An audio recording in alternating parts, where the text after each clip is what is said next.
이어서 우리 하나님의 말씀 함께 보겠습니다. 이번에는 사무엘상 16장 1절부터 13절까지 말씀입니다. 우리 한 절씩 교독하겠습니다. 여호와께서 사무엘에게 이르시되 내가 이미 사울을 버려 이스라엘 왕이 되지 못하게 하였거늘 내가 그를 위하여 언제까지 슬퍼하겠느냐. 너는 뿔에 기름을 채워 가지고 가라. 내가 너를 베들레헴 사람 이새에게로 보내리니 이는 내가 그의 아들 중에서 한 왕을 보았느니라 하시는지라.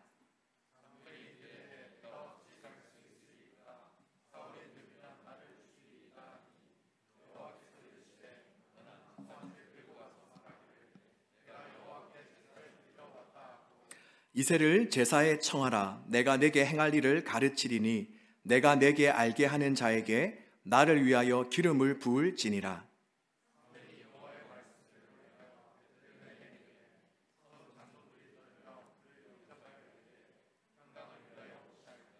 이르되 평강을 위함이니라.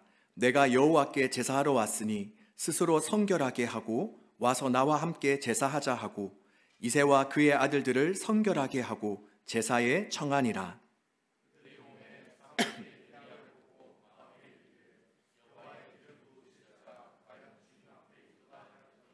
여호와께서 사무엘에게 이르시되 그의 용모와 키를 보지 말라. 내가 이미 그를 버렸노라. 내가 보는 것은 사람과 같지 아니하니 사람은 외모를 보거니와 나 여호와는 중심을 보느니라 하시더라.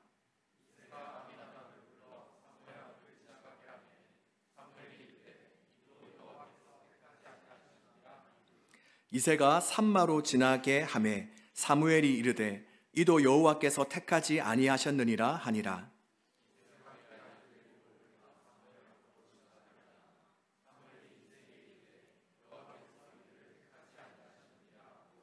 또 사무엘이 이새에게 이르되 내 아들들이다 여기 있느냐. 이새가 이르되 아직 막내가 남았는데 그는 양을 지키나이다. 사무엘이 이새에게 이르되 사람을 보내어 그를 데려오라. 그가 여기 오기까지는 우리가 식사 자리에 앉지 아니하겠노라.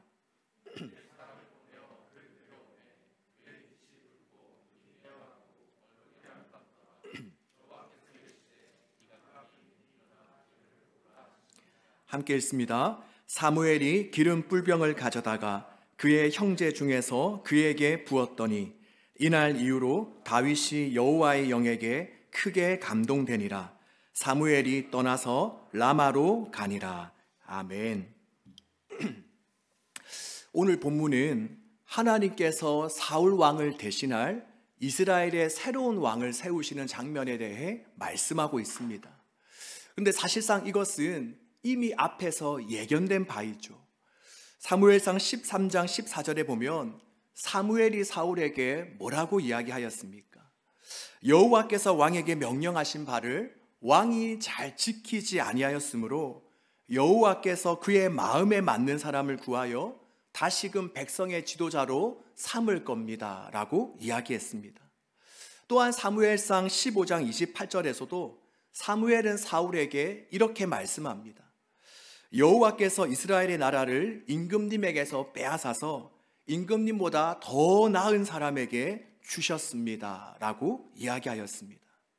그렇다면 왜 이런 일이 사울 왕에게 일어나게 되었습니까? 그것은 바로 사울 왕이 하나님의 명령에 순종하지 않았기 때문입니다. 바로 하나님의 말씀과 또 그리고 그 말씀을 주시는 하나님보다는 자신의 체면과 명예가 더 중요했고 또 자신의 욕심을 채우기에 더 급급했기 때문에 그런 일이 일어나고 만 것입니다. 그렇다면 우리는 이것을 통해 무엇을 알 수 있습니까? 바로 우리가 어떠한 자리에 올라가고 또한 높이 세워진다고 다가 아니라 바로 세우신 그 자리에서 우리가 끝까지 마음을 지켜서 하나님께서 원하시는 대로 순종하는 것이 정말 중요하다는 것을 우리는 배우게 됩니다. 우리나라 역대 대통령들의 모습을 한번 살펴보십시오. 그들의 최후가 대부분 다 어떻습니까? 참 씁쓸하고 안타까운 경우들이 많죠. 아마도 그렇게 다들 비참한 결과를 보여줄 것 같았으면 그냥 그들 개인적으로도 볼 때 그냥 대통령을 하지 않았던 것이 더 낫지 않았겠습니까? 바로 오늘 본문의 사울 왕도 마찬가지입니다. 그가 왕이 되었다고 다 끝난 것이 아니죠. 바로 중요한 것은 아무것도 아닌 자신을 왕으로 세워주신 하나님께 감사하며 하나님의 뜻대로 이스라엘을 잘 이끄는 것이 아니었겠습니까? 하지만 사울 왕은 왕이 된 뒤에 바로 스스로를 낮게 여겼던 그 겸손한 마음을 다 잊어버렸고 자신이 모든 영광을 다 취하려고 하였습니다. 그러다가 결국은 사울은 임기를 다 채우지 못하고 자신의 자리를 다른 사람들에게 내어줘야만 했던 것입니다. 그러기에 여러분, 이것은 우리들도 마찬가지입니다. 우리 역시 내가 원하는 대학에 가거나 직장에 들어갔다고 다가 아닙니다. 또한 나의 기도의 응답이 이루어지고 또 내가 원하는 것을 이뤘다고 모든 것이 다 끝난 것이 아닙니다. 중요한 것은 무엇입니까? 바로 이러한 은혜를 나에게 베풀어 주신, 그리고 나를 이 자리에 세워주신 하나님께 감사하며 늘 겸손한 마음으로 하나님의 뜻을 구하며 살아가는 것입니다. 바로 하나님의 뜻이 뭘까? 하나님께서는 왜 나를 지금 이곳에 이 자리에 세우셨을까? 또한 지금 하나님께서는 과연 이 상황 속에서 내가 어떤 순종을 하기를 원하실까라는 것을 우리가 물으면서 주님 앞에 순종하는 것이 중요한 것입니다. 그런데 사울 왕은 어떻습니까? 그는 이 부분에서 실패하고 말았습니다. 그래서 그는 하나님께서 세우신 자리에서 내려오게 되었습니다. 바로 하나님께서는 이제 하나님의 마음에 맞는 새로운 왕을 세워야겠다라고 작정하신 것입니다. 자, 그래서 본문 1절을 보면 하나님께서 사무엘에게 말씀하십니다. 내가 이미 사울을 버려 이스라엘 왕이 되지 못하게 하였거늘 너가 그를 위하여 언제까지 슬퍼하겠느냐. 여기에서 슬퍼한다라는 이 말은 죽은 자를 애도할 때에 사용되는 깊은 슬픔을 말합니다. 그러니 지금 사울 왕의 마음과 심정은 어떠하냐? 자기가 직접 기름 부어 세운 그 이스라엘의 첫 왕 사울이 폐위당하는 것과 또한 앞으로 이스라엘의 운명은 어떻게 될 것인가 하는 그 걱정으로 말미암아 깊은 슬픔에 잠기게 된 것입니다. 하지만 하나님은 그런 사울에게 이제 그만 슬퍼해라, 이제 그만 슬퍼해라라고 말씀하시면서 그가 해야 될 새로운 사명을 말씀해 주십니다. 그것이 바로 1절 중반부부터 나오는데 하나님께서는 그에게 이렇게 말씀하십니다. 뿔병에 기름을 채워가지고 베들레헴 사람 이새에게로 가라. 내가 그의 아들 중에서 한 왕을 세울 것이다.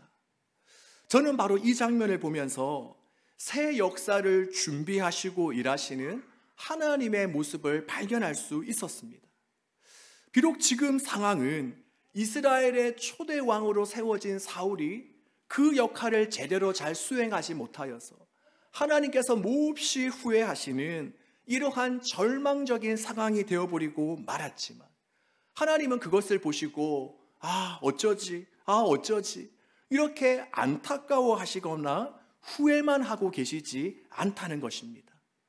바로 하나님은 이스라엘을 위해서 또 다른 하나님의 새 일을 계획하시고 준비하고 계시다는 것입니다.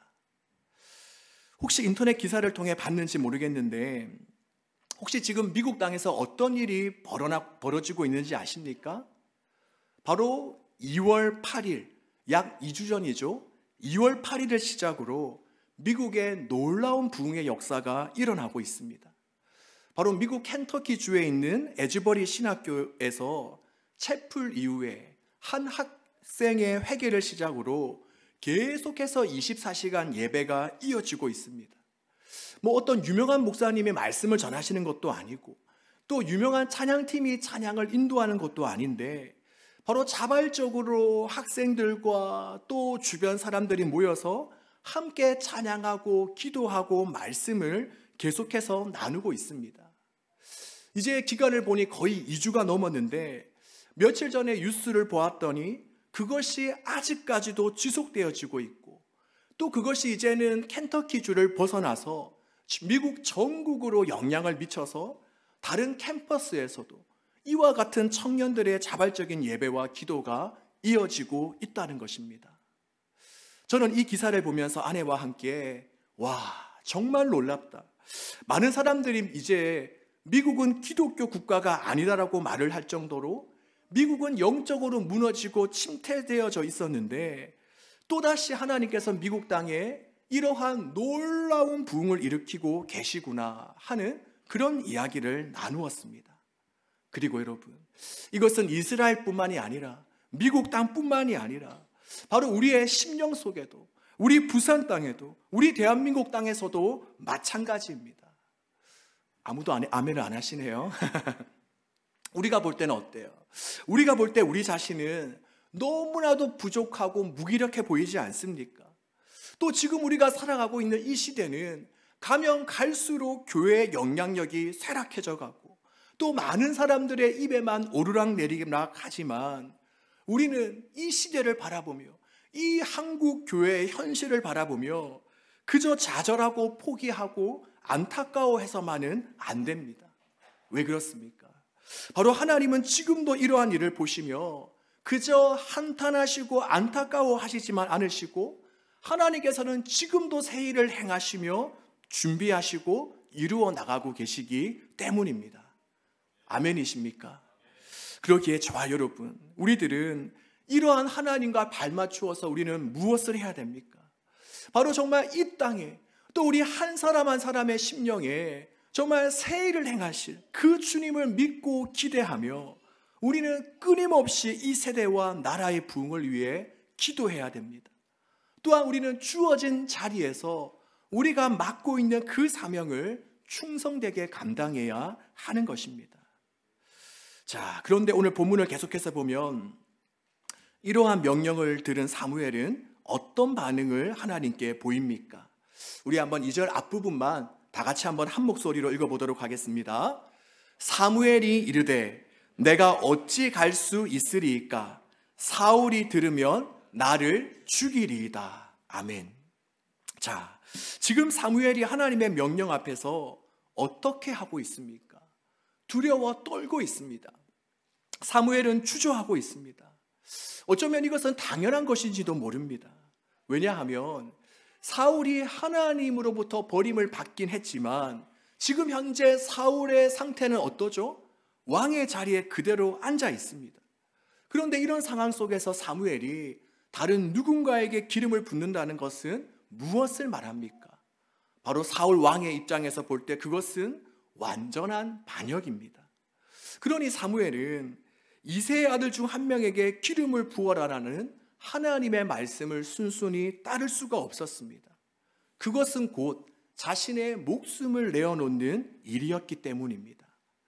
그러기에 사무엘은 하나님께 뭐라고 합니까? 하나님, 저는 그럴 수 없습니다. 그랬다가는 사울이 저를 죽이고 말 것입니다.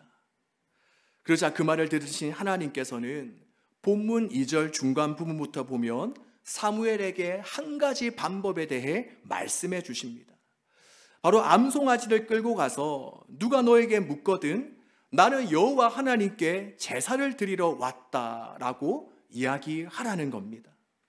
이렇게 우리 하나님께서는 우리에게 어떠한 사명과 명령을 주실 때 어떻게 하시냐?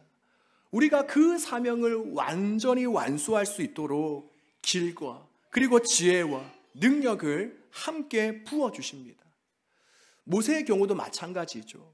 그가 출애굽의 지도자로 부름받았을 때에 모세는 하나님에게 하나님, 저는 절대 갈 수 없습니다. 저는 혀도 뻣뻣하고 말도 잘하지 못합니다. 그러자 하나님께서는 그런 모세에게 말 잘하는 형 아론을 붙여주셨습니다. 또 예수님께서 전도대에게 전도를 내보내실 때 어떤 말씀을 주셨죠? 너희는 전도할 때 무슨 말을 할지 너무 걱정하지 마라. 내가 너희에게 전할 말을 생각나게 해주겠다라고 말씀하시지 않으셨습니까? 바로 이렇게 하나님께서는 우리 모두에게 그에 맞는 사명과 역할을 맡겨주실 때에 그냥 그것만 우리에게 주시는 것이 아니라 능히 우리가 감당할 만한 지혜를 주시고 동력자를 붙여주시고 또한 무엇보다도 주님이 우리와 함께 해주십니다. 그러기에 우리가 할 일은 무엇입니까? 바로 하나님의 그 명령과 말씀에 순종하는 것입니다. 바로 주님께 순종할 때에 하나님의 놀라운 돕는 손길과 은혜를 경험하게 되는 것입니다. 그러기에 여러분, 지금 하나님의 뜻과 명령에 순종하는 길을 걸어가고 있습니까? 만약 그러하다면 결코 두려워하지 마십시오. 내가 과연 이 일을 잘 해낼 수 있을까? 걱정하지 마십시오. 바로 두려워하는 사무엘에게 나아갈 길을 알려주셨던 것처럼 우리 또한 하나님께서 그 앞길을 열어주실 것입니다. 자, 이렇게 해서 사무엘은 하나님의 말씀에 따라 이제 베들레헴 성에 이르게 됩니다. 그리고 이새와 그의 아들들을 제사에 초청하게 됩니다. 그리고 그곳에서 사무엘은 하나님께서 기름 부으실 자가 누구일까 하고 눈여겨보게 되는데 가장 먼저 사무엘의 눈에 들어온 사람이 누구였죠? 바로 이새의 첫째 아들인 엘리압이었습니다. 그 엘리압을 보자마자 사무엘은 어떤 생각이 들었냐? 자, 다 같이 한번 6절 말씀 이번에 함께 읽어보겠습니다. 그들이 오매 여호와의 기름 부으실 자가 과연 주님 앞에 있도다 하였더니. 아멘. 이렇게 사무엘은 엘리압을 보는 즉시 이런 생각을 했습니다. 아, 이 사람이 바로 하나님께서 오늘 기름 부으실 자이구나. 하나님께서 새로 택하신 왕이구나. 자, 그 이유가 뭐냐? 바로 7절에서 말씀하고 있듯이 엘리압의 용모와 키가 남달랐기 때문입니다. 이때만 해도 왕은 그냥 정치적인 수완만 뛰어나다고 되는 것이 아니라 군인들을 이끌고 직접 전쟁터에 나가서 승리를 이끌 수 있는 능력이 필요했습니다. 네, 군사적인 능력이 필요했던 것입니다. 그러기에 당시 왕에게 요구되었던 것이 무엇이겠습니까? 바로 신체적인 조건이죠. 바로 키가 클 때에 힘도 세고 또 크고 긴 그런 무기를 가지고 싸울 수 있기 때문입니다. 그래서 사울 왕의 경우에도 그가 남들보다 훨씬 더 키가 크자 사람들은 그런 사울의 용모를 보고 다들 환호성을 질렀다라고 성경은 말씀하고 있습니다. 그런데 오늘 본문을 보니 사무엘도 마찬가지였습니다. 그는 엘리압의 그 큰 키와 외모만을 보고 이 사람이 왕으로 적합하겠다 확신했던 겁니다. 바로 이처럼 국가대표 제사장인 사무엘마저 하나님의 관점이 아닌 세상의 관점으로 엘리압을 바라보았던 것입니다. 그 역시 키와 모양, 외모만을 보고 판단했던 것이죠. 그러니 우리들은 어떻습니까? 우리가 오래도록 교회 다니고 신앙생활을 했다고 하나 우리 역시 세상적인 관점과 논리에서 잘 벗어나지 못하죠. 어떤 사람과 사건을 바라볼 때에 우리는 늘 세상의 기준과 관점을 가지고 저울질하고 평가하고 있지는 않습니까? 그런데 여러분, 우리가 예수님을 믿고 정말 바뀌어야 될 것은 바로 세상과 사람을 바라보는 우리의 관점입니다. 물론 예수님을 믿고 바뀌어진 부분들이 많이 있죠. 주일날 교회도 가고 자신의 시간과 물질을 하나님께 드리기도 하고 또 교회 다니는 지체들을 향해서 형제 또는 자매라고 부르기도 하고 또 우리 이 자리에 함께한 우리 여러분들은 교회 다니면서 어떤 부분들이 더 바뀌었습니까? 네, 누가 물어보고 싶은데 다들 되게 긴장하고 있어서 물어보지 못할 것 같아요. 자, 그런데 여러분, 바로 이러한 부분들과 함께 더불어서 정말 우리가 바뀌어야 할 부분들이 있는데 그것은 바로 세상을 바라보는 우리의 관점과 시각, 즉 우리의 가치관입니다. 바로 이것이 바뀌지 않으면 우리가 아무리 오랫동안 교회를 다니고 열심히 신앙생활을 한다고 하나 그러한 우리의 행동과 모습이 결국은 나의 욕망과 욕심을 채우기 위한 그러한 수단과 방편밖에 되지 않을 수 있기 때문입니다. 그러기에 여러분, 우리가 바라기는 예수님 믿는 우리에게 날마다 우리의 생각, 우리의 관점, 그리고 우리의 가치관이 바뀌어져가는 그런 은혜가 저와 여러분에게 있기를 소망합니다. 자, 이렇게 사무엘 역시 세상과 다르지 않는 관점으로 엘리압을 바라보았는데요. 그 모습을 보시고 하나님께서 뭐라고 말씀하셨습니까? 자, 7절 말씀 제가 한번 읽어보겠습니다. 그의 용모와 키를 보지 말라. 내가 이미 그를 버렸노라. 내가 보는 것은 사람과 같지 아니하니 사람은 외모를 보거니와 나 여호와는 중심을 보느니라. 바로 우리 주님은 우리들과 같이, 우리 사람들과 같이 용모와 키, 외형적 조건을 보지 않으십니다. 대신 주님은 무엇을 보시죠? 우리의 중심, 우리의 마음을 보십니다. 그렇다면 과연 하나님께서 우리의 중심, 우리의 마음을 보신다는 것은 무엇을 뜻할까요? 그것은 바로 하나님께서는 우리 마음 안에 있는, 우리의 그 중심에 있는 우리의 동기를 보신다는 것입니다. 즉 주님은 우리의 겉모습, 우리의 조건을 보시는 것이 아니라 우리의 마음과 중심 안에 있는 우리의 동기를 보십니다. 우리는 어떻습니까? 우리는 누군가가 울면서 기도하고 또 막 춤추면서 찬양하고 또 열심히 봉사하면 저 사람은 정말 믿음이 좋구나, 정말 신앙생활을 잘한다라고 생각합니다. 또 열심히 공부하고 또 열심히 일하는 모습을 보면 우리는 저 사람은 참 부지런하다, 정말 이 세상을 잘 살아간다라고 생각합니다. 그런데 하나님은 그러한 그 사람의 행위가 아닌 바로 그 사람의 동기를 보신다는 것입니다. 바로 우리 하나님은 왜 저 사람이 울면서 기도하지? 왜 저 사람이 춤추며 찬양하지? 왜 저 사람은 저렇게 열심히 일하고 봉사하고 공부하지?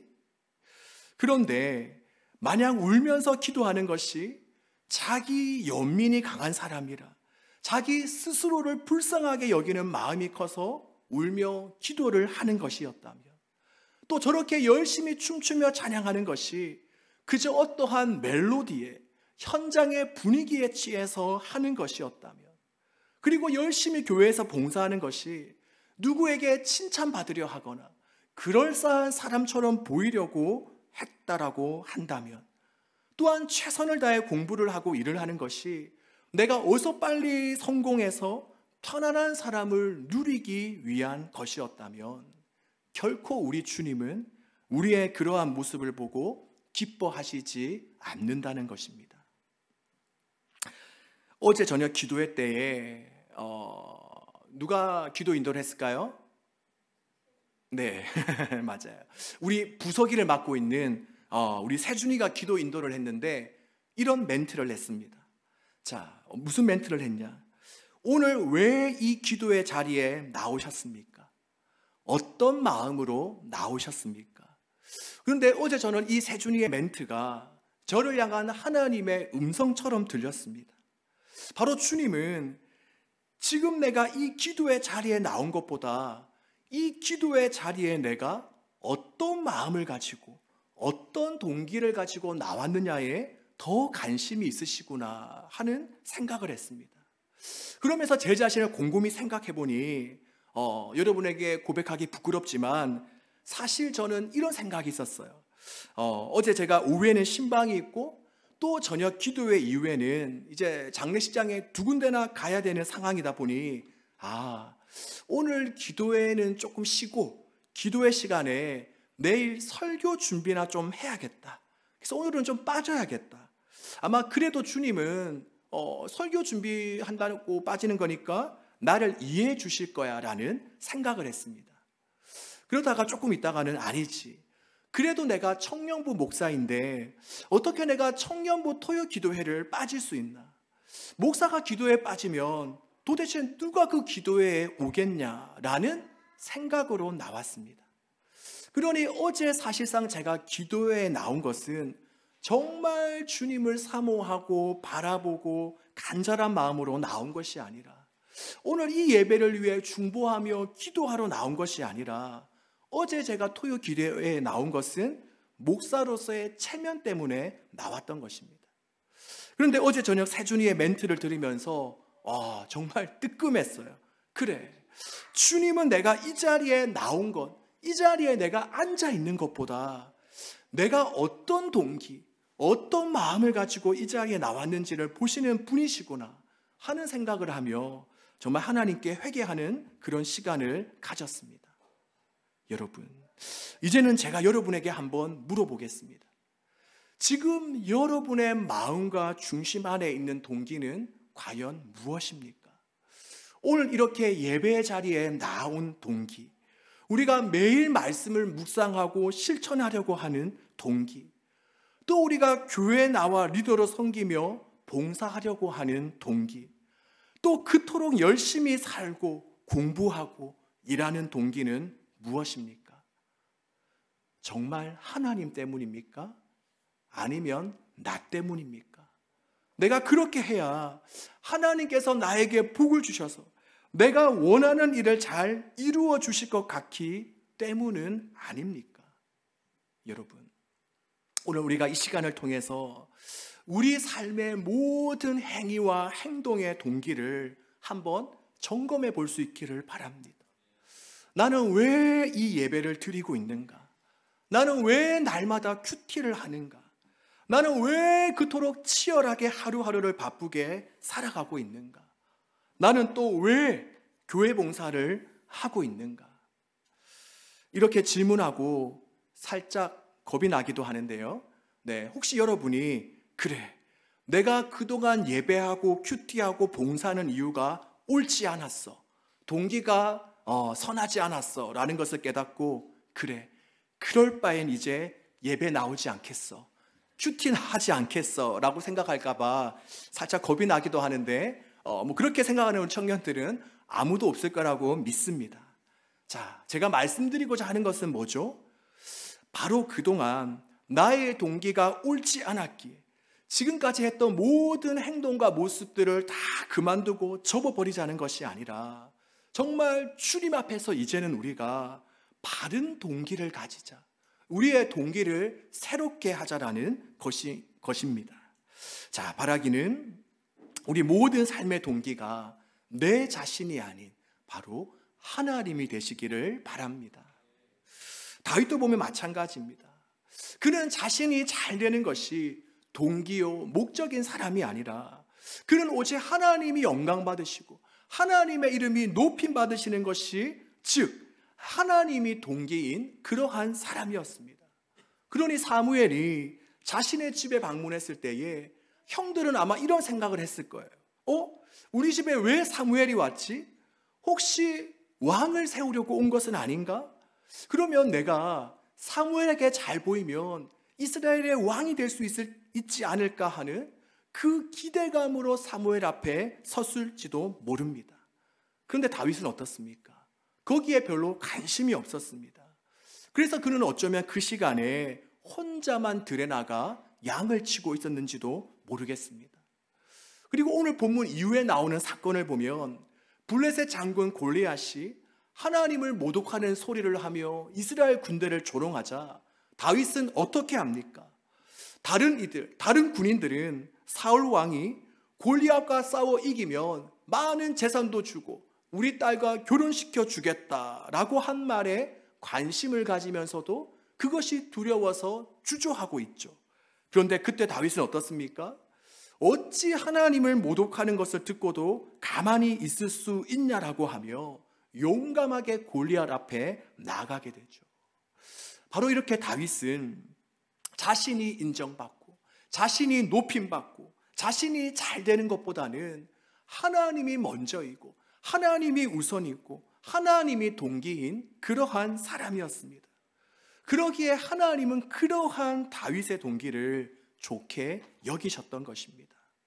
그러기 여러분, 바라기는 내가 주님의 영광을 위해서, 주님의 나라를 위해서, 주님의 이름을 위해서 한다고 하면서 정작 나의 욕심과 나의 야망을 채우며 살아가는 그러한 자가 아니라 우리가 살아도 주를 위해 살고 죽어도 주를 위해 죽는다라고 고백한 바울과 같이 우리 마음의 중심의 동기, 우리 삶의 목적, 또 우리 행동의 이유가 하나님 한 분만이 되시기를 간절히 소망합니다. 늘 우리 가운데 예수님 한 분이면 충분합니다 라고 고백하는 우리 모두가 되길 축복합니다. 우리 한번 앉은 자리에서 우리 한번 주님께 고백드려 봤으면 좋겠어요. 한번 저를 따라서 예수님 한 분만이면 충분합니다. 자, 우리 한 번 더. 예수님 한 분만이면 충분합니다. 네, 바로 이 마음이 우리의 동기가 되어지기를 간절히 소망합니다. 자, 이제 마지막으로 본문 한 부분만 더 짧게 살펴보고 이제 끝내도록 하겠습니다. 바로 13절 말씀인데 우리 한번 13절 말씀 다 같이 한번 읽어보겠습니다. 사무엘이 기름 뿔병을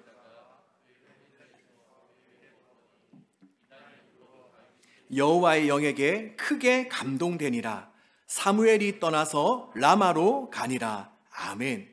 자, 사무엘이 다윗에게 기름을 부었더니 어떤 일이 일어났습니까? 바로 하나님의 영이 사울에게 임했던 것처럼 이번에는 다윗에게 임하게 됩니다. 여러분, 저는 이 장면을 보며 와, 정말 이런 은혜가 나에게도 우리에게도 우리 예전사 공동체에도 임했으면 좋겠다라는 그런 생각을 하게 되었습니다. 사울도 어떠했습니까? 사무엘상 10장 6절에 보면 주님의 영이 사울에게 임했을 때에 그는 전혀 다른 딴 사람으로 바뀌었습니다. 그리고 사무엘상 11장 6절에 보면 주님의 영이 사울에게 임했을 때 그에게 없던 거룩한 의분과 하나님의 강한 능력이 임하게 되었습니다. 이것은 신약에서도 마찬가지입니다. 오순절날 그 다락방에 성령님께서 강하게 역사하시자 그곳에 있는 모든 사람들이 방언을 하고 하나가 되고 힘차게 예수님을 전하기 시작했습니다. 이처럼 주의 영이 임할 때 성령님이 우리와 함께 하실 때에 사람이든 공동체든 지역이든 나라든 바로 이렇게 놀랍게 변화되어지는데 정말 이러한 은혜가 우리 모두에게도 있기를 바랍니다. 제가 설교 앞부분에서도 이야기했듯이 지금 미국에서 일어나고 있는 에즈버리 리바이벌 현상을 보면서 와, 정말 주님이 역사해야 되겠구나. 매일 우리가 큐티하고 제자훈련 열심히 하는 것도 진짜 귀하고 중요하지만 우리에게 주님의 영이 부어져야 되는 거구나. 주님이 임하시면 정말 끝나는구나. 그런 생각을 하게 되었습니다. 여러분, 어떻게 우리의 냉랭하고 굳은 이 마음이 뜨겁고 부드럽게 바뀔 수 있습니까? 어떻게 우리의 의심이 확신과 믿음으로 바뀌며 또 우리 안에 있는 무관심과 차가움이 뜨거운 사랑으로 바뀔 수 있습니까? 또한 어떻게 우리가 드려지는 이 예배가 정말 놀라운 하나님의 임재와 영광이 가득한 그런 예배로 바뀌어지며 또 우리가 살아가고 있는 이 땅에 마른 뼈가 살아나는 그런 역사가 나타날 수 있습니까?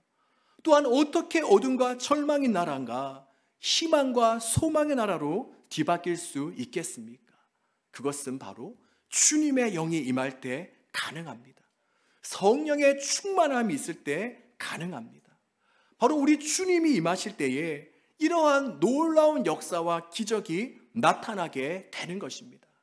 그러게 여러분, 이제는 우리가 주일 예배뿐만이 아니라 우리가 토요 기도회와 주일 예배 전 12시 45분 기도회에 여러분을 초청합니다. 네, 갑자기 되게 얼굴이 어두워지고 있는데 여러분, 저는 이 에즈버리 부흥을 보면서 한 가지 정말 꿈이 생겼어요. 주님, 우리에게도 우리 공동체에게도 이런 부흥을 허락하여 주시옵소서. 우리가 살고 있는 이 부산 땅에도 이러한 은혜가 부어지게 하여 주시옵소서. 여러분, 우리가 살고 있는 이 부산 땅, 여러분 부산 사랑하나요? 빨리 뜨고 싶구나. 여러분, 지정학적으로 보면 우리 부산 땅 동쪽으로 보면 이렇게 아메리카 대륙이 있고 또 이제 서쪽 위쪽으로 보면 아시아, 유럽, 또 이렇게 아프리카, 이렇게 부산에서 다 뻗어나갈 수 있더라고요. 어떻게 보면 좀 너무 이렇게 좀 가장된 표현이기도 하지만, 그래서 부산에게만 정말 이 땅에 부흥이 임하면 세계로 다 퍼져나갈 수 있겠구나. 네, 갑자기 부산 열성 지지자가 된 것 같은데, 그러면서 정말 우리의 심령에, 이 부산 땅에 정말 하나님의 영이 임하면 놀라운 역사가 나타나겠구나라는 생각을 하게 되었어요. 그러면서 이제 우리가 더욱더 기도해야 되겠구나. 그래서 기도회 이름도 제 마음대로 어제부터 바꿔버렸어요. 토요 기도회는 리바이벌 기도회. 우리가 부산의 부흥을 위해 기도하는 거예요. 그리고 주일 기도회는 어노인팅 기도회.